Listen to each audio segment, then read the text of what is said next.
because I believe that you need to put all your foundation in play before you ever rely on your personality to get you in the door. And I find that a lot of times, I mean, and I did this early on in my career where I could talk to anyone. I loved people and I could get myself into situations, but then I'd get myself into trouble because I didn't have the background and the foundation and the principles in line. And I didn't know my craft and I hadn't mastered my craft. So my personality got me there, but a lot of times it injured me because those people would then go and tell 10 people that this guy wasn't that great. So what I started to do as I got older was to take a little extra time, build the foundation, the dirty, the nasty, the dark, the stuff that people don't see. And then when I stepped in, my personality was able to shine because I knew I had all that stuff as the foundation.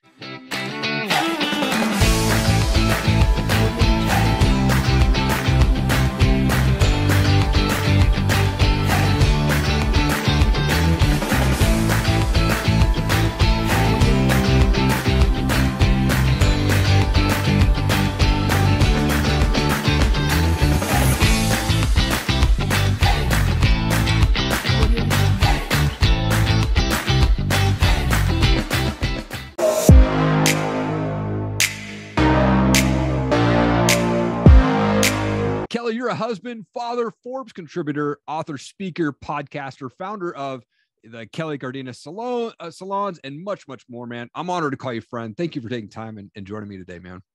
I appreciate you, man. You could just say that I'm a guy who's very fortunate and has really cool friends. For sure. Right on. And amazing hair too. I love your hair, dude. Let's go back a bit, dude. I'd love to kind of find out, like, where did you grow up? What was childhood like for you? Military family. We moved every 2.5 to 3 years, and it really helped to shape my brother and I, because we had to deal with adversity. We had to deal with, moving around a lot, and also being the new kid, which when you're trying to talk to the ladies, being the new kid is a good thing. Yeah, totally. That's awesome. Well, I mean, now you're a national educator for John Paul Mitchell Systems for 20 plus years. Like, why did you decide to go that route? And what was it that kind of motivated you to go into the salon industry? Well, there was never any motivation. It was desperation. Okay. My dad bought dog clippers and wanted to shave the dog because he thought he would be able to save money. And it's a big shout out to Pops, everyone out there who knows who Pops is. Yep. And he thought that we could shave the dog and save money. And we tried it once. We didn't chain the dog up. It ran away. And my brother turned the clippers on me. My oldest brother laughed while he was doing it.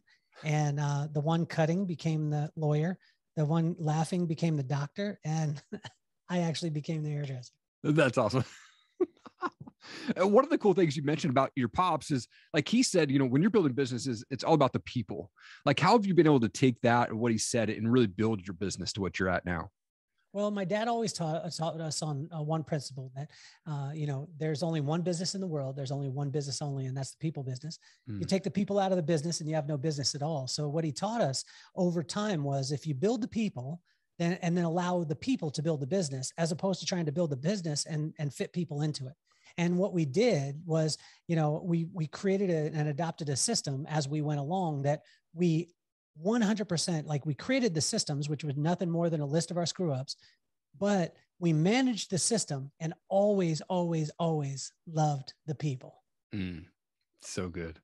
So good. I mean, you've been extremely successful in many walks of your life, and you and I agree that success leaves clues. And you talk about these 7 P's that will change your reality. What are those 7 P's and how do they help folks? Well, I think one of the biggest ones is the perspective, right? Is helping people to see from a different perspective, and perspective is nothing more than a vantage point. A vantage point from which you see it. It determines the reality which you see. And sometimes you could see something like the pandemic, right? The pandemic happened, all my businesses shut down, everything was gone. The way I was trained to look at it was that there was opportunity in it. And because I saw that, and because I was looking from that lens, it helped me in that realm. And so that was a huge part of it. I think the 7th P, which, we could go through all of them, but I think some of the most important ones are that perspective. And then the last one is personality. And I think I put the personality last because I believe that you need to put all your foundation in play before you ever rely on your personality to get you in the door. And I find that a lot of times, I mean, and I did this early on in my career where I could talk to anyone. I loved people and I could get myself into situations, but then I'd get myself into trouble because I didn't have the background and the foundation and the principles in line. And I didn't know my craft and I hadn't mastered my craft. So my personality got me there, but a lot of times it injured me because those people would then go and tell 10 people that this guy wasn't that great. So what I started to do as I got older was to take a little extra time, build the foundation, the dirty, the nasty, the dark, the stuff that people don't see.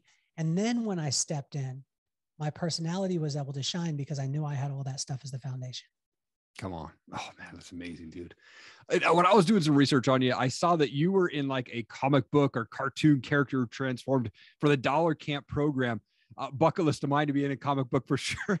But you mentioned that the number one reason, you mentioned the number one reason why hairdressers fail or kind of step out of that, that industry is because they don't know how to allocate their finances properly. Like, what is Dollar Camp and what are you walking through, folks through on that? Well, I think the biggest thing is financial literacy, right, Eric? Yeah. I mean, like when you were in fourth grade, did someone pull you aside and teach you financial literacy? Right. Like, no way. I mean, I remember, Eric, it was home ec, right? And they taught us how to balance a checkbook, but a checkbook doesn't, I mean, who uses a checkbook right now? I mean, some people do, but and shout out to you if you're old school and you're trying to keep it real, but financial literacy wasn't something that I was taught. It was, what I was taught about money is if you have it, then you spend it. Number two, stage that I got into in my life was, that only rich people could make the type of money that I had heard about. And it was only their game. Mm-hmm. And then I started to realize as I got around people was that financial literacy was nothing more than taking really big words that really, really smart people say and actually find out what they mean, which is very small words. Yeah. Totally. And so what we wanted to do, I mean, you were absolutely right. 75% of the hairdressing industry within 2.5 years, they leave the industry, and it's because of poor allocation of funds, which is big words for putting your money in the wrong place. Yeah. So what we did is we created a system to make hairdressers successful. And I had done that over the last 29 years. But in the last 5 or 6 years, we've been working this financial literacy course to actually keep your money. And let me tell you a fact. This is crazy. And I wish I would have known it. I taught kids for years and years to make 6 figures as a hairdresser. And this is very simple. And within our system, any person in the professional beauty industry can do it. And we can teach you how. But what I was noticing is this person would get to 6 figures, but they would spend, if they made 100, they would spend 120, which would mean that they were $20,000 in debt.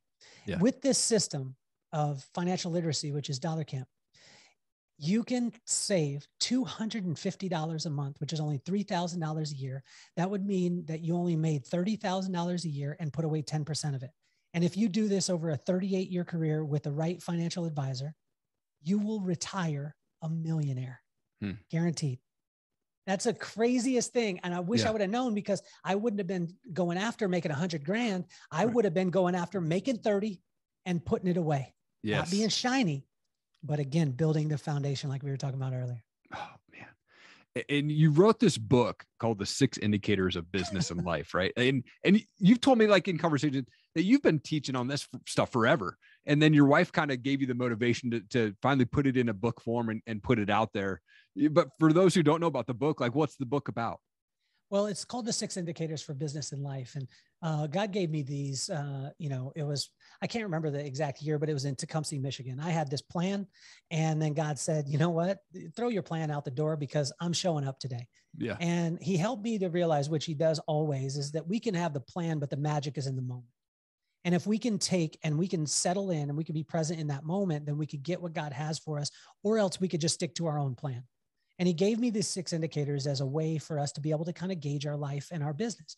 And if you say, Eric, if you were, went out to your car today or your wife went out to her car and the speedometer was broken, there's no way you'd drive the car because she wouldn't know how fast or slow she was going. It wouldn't impair the actual running of the car, but it would impair the way her judgment on how she was going to react, how fast or slow she needed to react.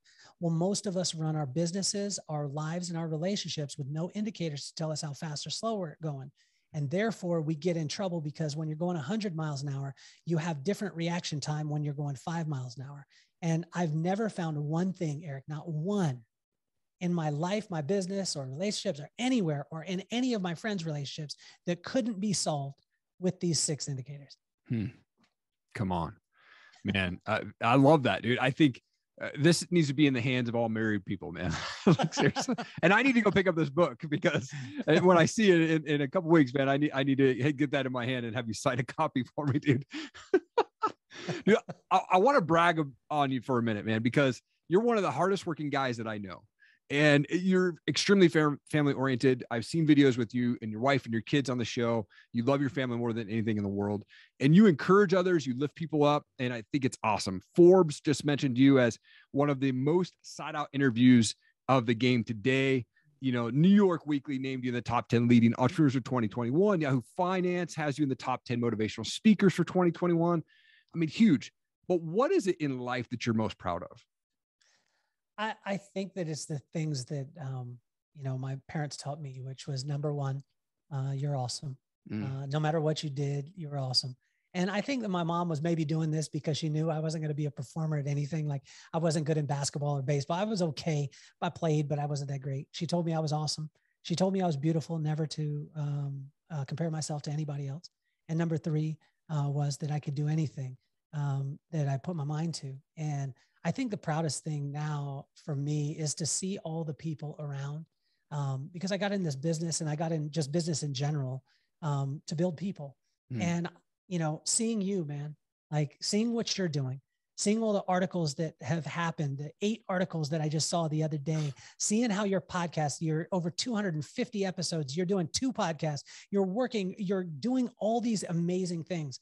And if I could speak life into any person that I'm around, I believe that that is my purpose. And that's probably the proudest that I am. Man, and you have done that for me. And, you and I, we both have this shared faith in Jesus. And the conversation that you and I had a couple of weeks back really encouraged me. And when I shared it with my wife, she was super encouraged and super pumped. One, that I had an awesome friend speaking life into me. And one, the other is just that she loves your hair. She loves like your personality, loves that I'm having this conversation because I haven't had that a lot lately. And for you to come and speak life into me like the way you did, it was so encouraging to me and my wife and our family so much. And I just want to say thank you for that. But hey guys, this episode is sponsored by Tranquil Turtle Massage. Tracy over there, the founder, she's a small town girl from Montana, loves God, loves her family, loves her friends, loves working out, fishing, and camping. She has a passion for helping those in need and enjoys being creative with woodworking, crocheting, healthy baking, pottery, and cooking. Look, she began her massage journey back in 2010 where she graduated from massage school up in Anchorage, Alaska. She specializes in her signature massages, the Hanu Infusion and the Hanu Ashiatsu, as well as the gua sha and manual lymphatic drainage. If you're looking for a massage specialist and someone who can get you feeling good, go see Tracy down at Tranquil Turtle Massage. And while you're there, check out CDA Microblading, offering Coeur d'Alene's best tattoo brows, plasma fibroblast, tightening, and PMU services right there in the heart of downtown Coeur d'Alene. Make sure you book your appointment at pnwmobilemassage.com. How did you come to know the Lord? Well, it was something that, my dad was fanatical, right? My dad's hot or cold. Okay. And he if he smokes weed, he's going to smoke 5 pounds of it. He ain't going to smoke just a joint. And that's why he told me, and a shout out to Pop, he's going to get mad at me for saying this, but he told me he didn't do any hard drugs. And I was like, why? He said, because they never had enough. You know what I'm saying? Like my dad was hot or cold. And so we grew up with basically, like my mom would always say, that now I lamies and all those things, which is still a confusing prayer to me. Completely. Right. Now that I am an adult, I've stopped saying it because I actually listened to the words of it. It's horrible. Yeah, right? Totally. Now I lay me down to sleep. I pray the Lord my soul to keep. If I die before I wake, I mean, that's morbid that you're telling your kids. Why not pray about things that are happening, great things, thankful, all the whatever. I mean, that's totally a whole nother line. But she raised us with that. And she always raised us with a personal relationship with Jesus. She always talked about him. But then my dad went all in. Like we went from not going to church ever in our lives to going like 3 or 4 times a week. He wanted to change our dog's name to Elijah because he said that Bandit, the name that we had, gave it a bad spirit. And so like he went off the deep end. But what I think was a saving grace is is my mom's prayers for us, and always telling us that it had nothing. God did not reside in a building. He didn't reside in a method, in your routine, but he resided in your heart.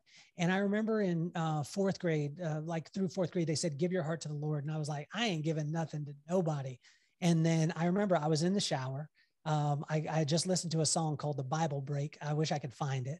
And I got in the shower, and, I was going over this again in my head, like, do I give my heart to the Lord? Do I give my heart to the Lord?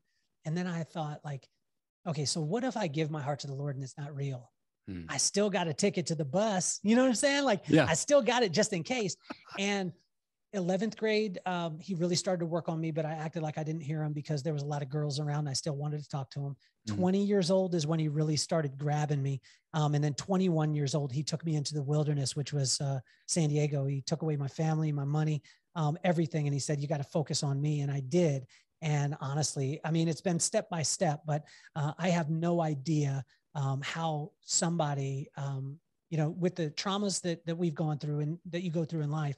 I mean, like, even when my mom passed away, and I tell you, Eric, I swear to you on my life, and I haven't told it to anyone this publicly, but 5 minutes after I got the call, my brother said, Mom passed away. She's only 62 years old. She had no pre-existing conditions, whatever it was. She just fell asleep and didn't wake up. And 3 to 5 minutes after that, I walked into the bathroom in our Chicago hotel, and my mom spoke to me so clearly and said, I'm whole. I'm okay. My body is good. And please tell your pop that he did every single thing in his power, and that he's good, and that I'm good right now, and I'm with Jesus. And I mean, I don't know where I'd be without it, man. I mean, you can't extract it. Like, people are like, oh, how are you able to bring it into business? I'm like, I bring me, and Jesus comes along. Yeah. Man, dude, I got chills on my neck there when you're saying that. Your mom just seems like the most amazing person ever, man. That's so awesome. And I think God just works in mysterious ways, man. And maybe not even mysterious, just like amazing ways, I would say, like you feel that person that, that passed and things like that, man. So cool. Thank you for sharing that, by the way. That's amazing. What are you most excited about right now? I'm most excited about the podcast. I mean, it's been a phenomenal journey. I mean, my mom gave me, and I go back to my mom and my pop all the time because they are my biggest mentors. And my mom always gave me one word that changed everything. And it was like, she would shrug her shoulders, and she didn't cuss a lot ever.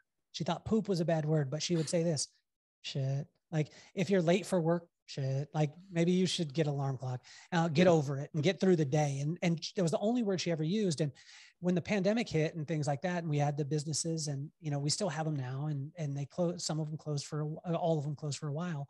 The podcast has been so amazing because it helps me to be able to speak life. And I believe that that's my purpose. And I do that throughout the country, and I do it for Fortune 500 companies, all over the country and all over the world.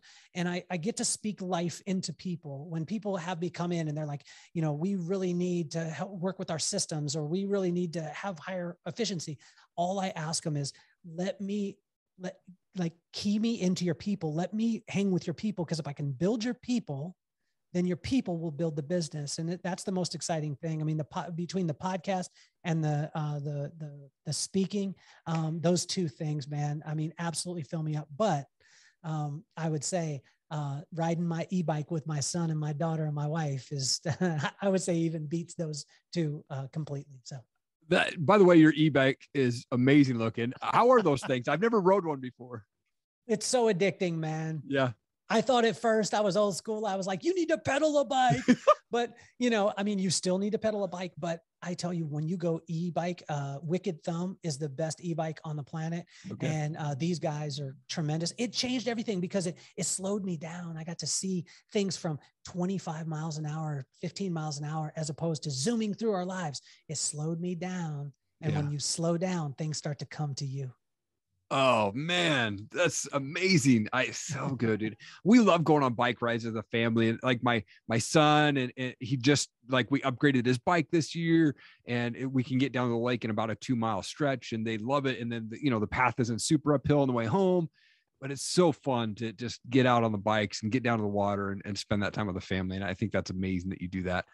Definitely want to come down and ride along the beach with you one of these days, man, for sure. Well, you'll have to come down here. I tell you, probably one of the best things for date night.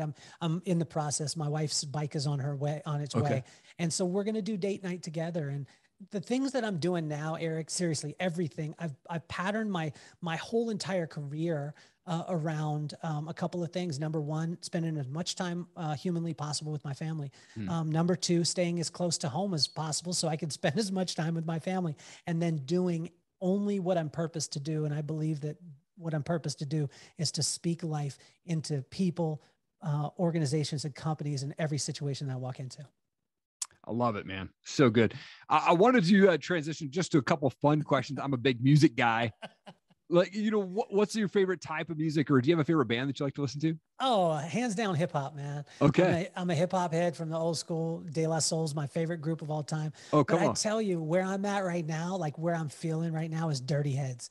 Dirty Heads has got me, like, I mean, because it's the right kind of feel of, like, it's got some hip hop feel to it. It's got some ska, it's got some reggae. It's phenomenal. But if I could have anything, it's hip hop, man. Okay. Hip hop. I mean, it's where it's at. The Roots, De La Soul, Tribe Called Quest, Busta Rhymes, that whole genre they call the golden age. I am one of those old dudes that's like, oh, well, the hip hop of today is so weird. I mean, there's some stuff that I like, I like, what is it? Astronaut in the Ocean. Me and my son, we're headbanging to that. Sicko Mode with Travis Scott. Cause my son likes it, he's watching Fortnite, playing Fortnite. So I can't be old and decrepit, you know what I'm saying? But totally is where I'm at. So love it. My wife's big fan of Tribe Called Quest. I love the Roots, man. I saw those guys open for Rage Against the Machine in 1999, man. And it was probably one of the coolest shows ever. I never heard of the Roots before. I just remember the drummer like doing this 20-minute drum solo. And it was like the raddest thing ever, being in this pit, watching this guy go to town on the drum set, man. Oh, yeah. So rad. I've been really into like hip hop and listen to a lot of like Tupac and Biggie and Bones lately, man. That's kind of been my thing lately, but I'm more of a metal guy, but I love the old school hip hop too, man.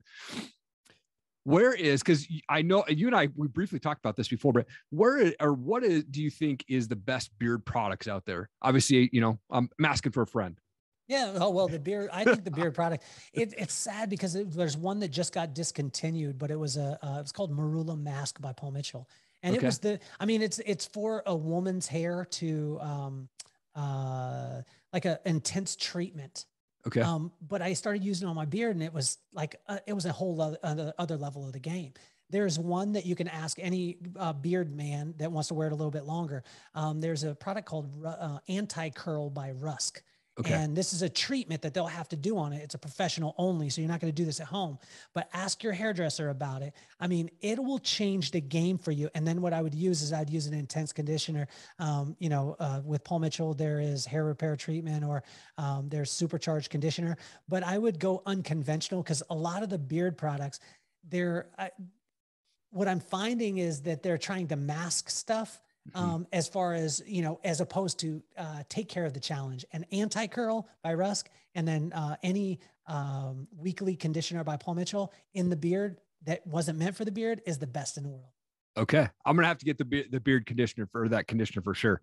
I've been using Ruzel for a long time, which I like, but then like every beard wash out there that I found, I don't know if I just have sensitive skin or what, but I start to like get really super dried out on my face. I'm like, gosh, dang it. Like something in that just killed my skin and all this stuff. And I never, ever used a comb or a hair dryer until I had the beard, which my wife thinks it's the funniest thing. Cause I'm like, are we ready to go yet? And I'm in there curling my beard. Oh man, Kelly, this is such an awesome conversation. Thank you so much for taking time out of your day, man. Truly an honor to have you on, and honored to have you as just call you my friend, man. Super proud of that. Well, I'm super proud of you, man, and everybody out there listening to the show. You're talking, and you're listening to a man that doesn't just talk about it; he lives it, and I know that because I know him as a friend.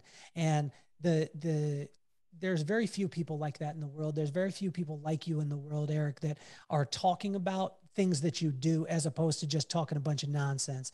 And you're making a true impact. And I love your show. I love who you are. And I love most of all who you are to your family, because that is going to throw you into the stratosphere.